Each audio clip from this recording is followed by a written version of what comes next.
Hey guys, welcome to another live stream. Purple Political Talk here. And in today's live stream, we're going to be talking about the 2020 presidential election and looking at one factor that some people put a lot of value on and some people don't even value it at all. And that factor becomes Donald Trump and his quote unquote silent majority in the 2020 election. So we're going to take a look at this right now and we're going to analyze all of that and more during this video. So what is a silent majority? What does it pertain? And does it even exist? So first answer to one of those questions. A silent majority in favor of Donald Trump maybe exists. That sounds like a very, very weird answer, I guess, because I want to tell you guys if it does exist or not, but I want to give you guys the fact for you guys to decide. So first thing to say is 100% there are silent voters out there. There are voters that just end up being more quiet about things. There are voters who do not say who they support because they don't want to be retaliated against. There are voters who just do not like sharing the information of who they're going to vote for. And that's understandable. And that is a factor that plays along in every single election. However, I would say that looking at it and an analytical point of view, that number might be higher for Trump just because polling data was more on the extremities when it came to the margin of error.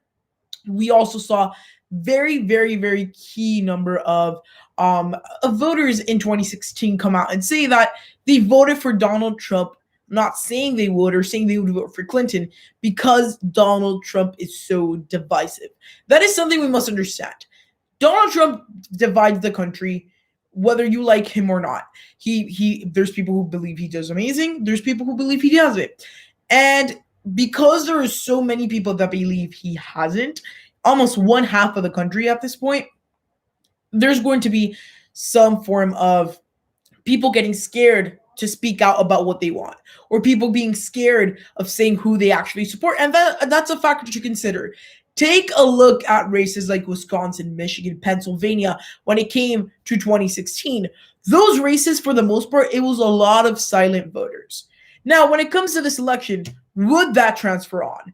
Would that end up coming through? And would it be the same effect? And at this point, I am not convinced. And of course, in 2016, we saw more, quote, a silent majority. In this case, I am not sure if to call it a majority or a silent minority. And at this point, that would be very interesting. But one thing to understand is that definitely is a factor. They do exist. Now, other thing to understand right now is that it really does depend. And truly, there's more factors. Now, when it comes to the impacts on this election, we won't know. We won't know what's going to be the massifications of how many or how little silent voters are going to be. We don't know who they're going to vote for in a sense. We don't know if they're even going to turn out at all. Because it sometimes happens that independents decide they don't like any candidate. A lot of them stay home. And if that happens, game over. And for this election, you need to carry independents. Congratulations, you carry your Democrats or Republicans. Independents matter more in this country when it comes to voting and things like that. And truly, it's something that we must definitely analyze. And truly, when it pertains to Donald Trump, some independents like him because of some of the economic policies. Some don't like him because of personality. Again, me personally, I wouldn't vote based off of personality. However, there is voters who do, and they take that into account. So, for example, I think that is definitely one of the reasons that we're seeing all of that coming around.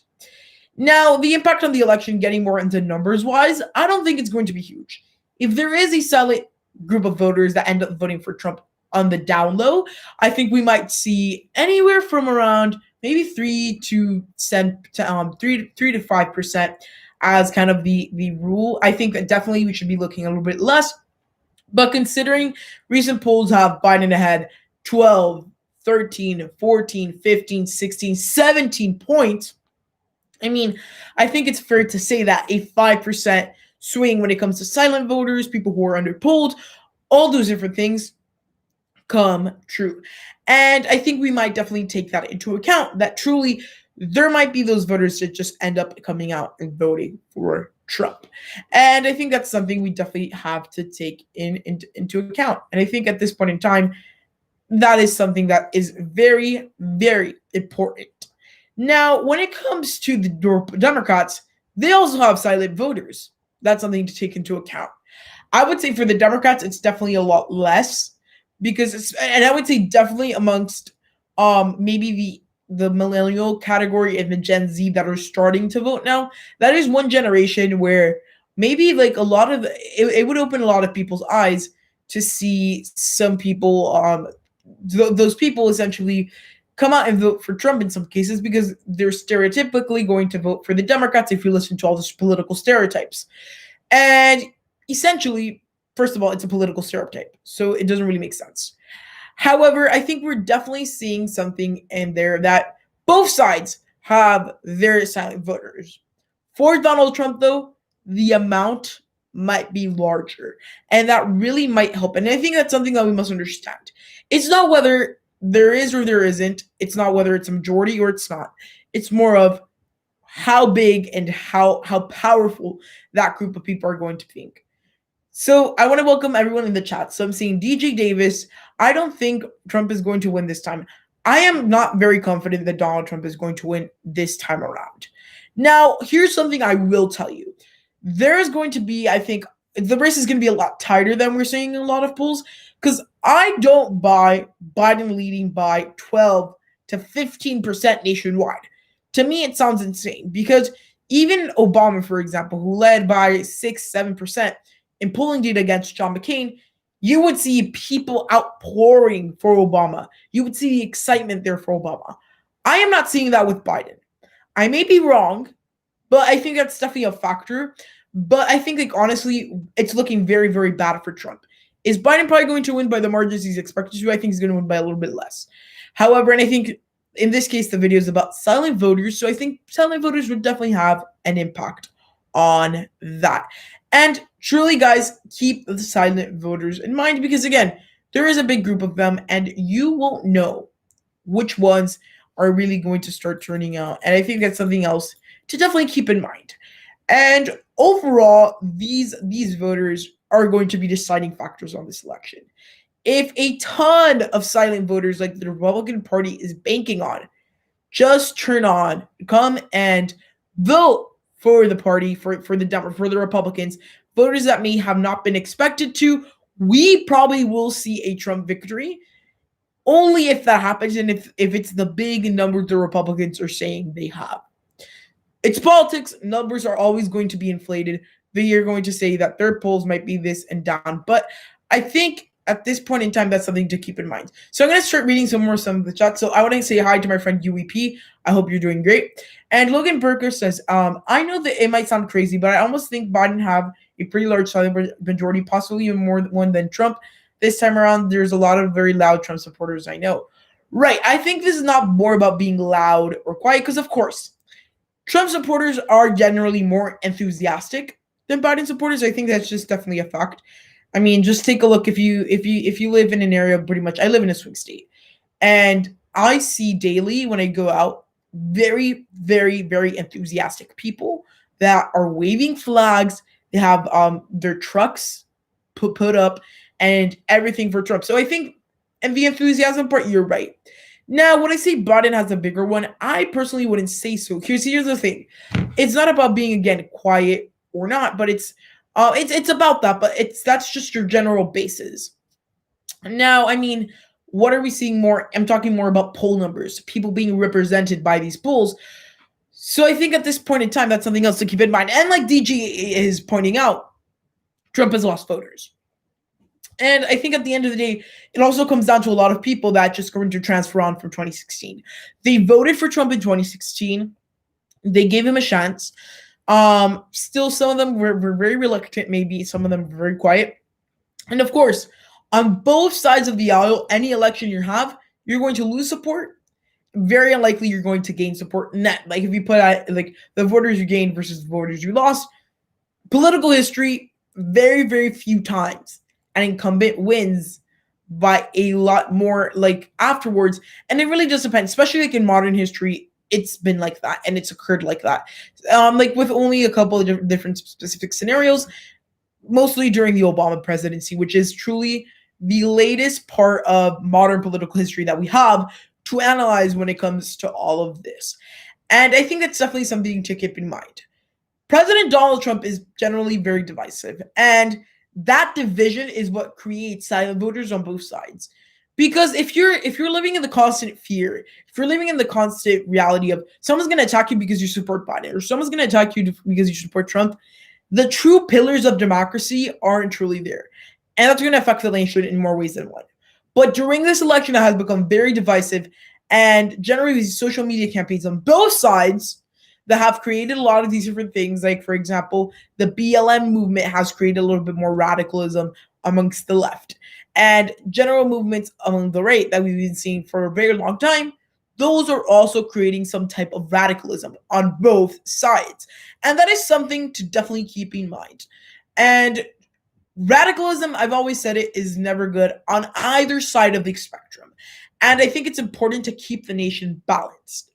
And I think that's something to keep in mind. So both candidates have lost voters, not just Trump. That is correct. And we're seeing a lot of Democrats walking away from and I think we're definitely seeing mostly amongst minorities that we're seeing a very, very big trend amongst these voters. And I don't know about you, but for example, Donald Trump has gained a lot of momentum amongst minorities. That is something to consider. So, of course, in any political campaign you run, especially when it comes to re-election, because that's really the only way it can happen, you're going to lose or gain support. And that is something you definitely have to keep in mind. And overall, I think this is going to be a factor in the election. Is it going to carry Donald Trump to victory? Most likely not. Donald Trump is behind to the point where even a super wrong margin of error plus the silent majority plus a lot of things wouldn't even get him to the victory. So I think at this point in time, it's going to be something very interesting. So right now, I'm going to take a couple questions from the chat. So if you're in the chat, if you want to type up some questions, feel free to do so. So Logan says, I'm just curious who the independent voters are going to break for this time. And that's something that really could impact this a lot this time. And I think that's true. By a big part, we're seeing a lot of independent voters think in three trains of thought. There's those who like Donald Trump's policies, but do not like his personality. There's ones who really don't care about the personality, but thinks the policies are okay. And there are those independents that don't like Trump's policies and do not like his personality. Out of those groups of people, we could say that, for example, the ones that don't like absolutely anything would probably go to Biden. And the ones that don't care about the personality, they're probably going to go to him if they like the policies.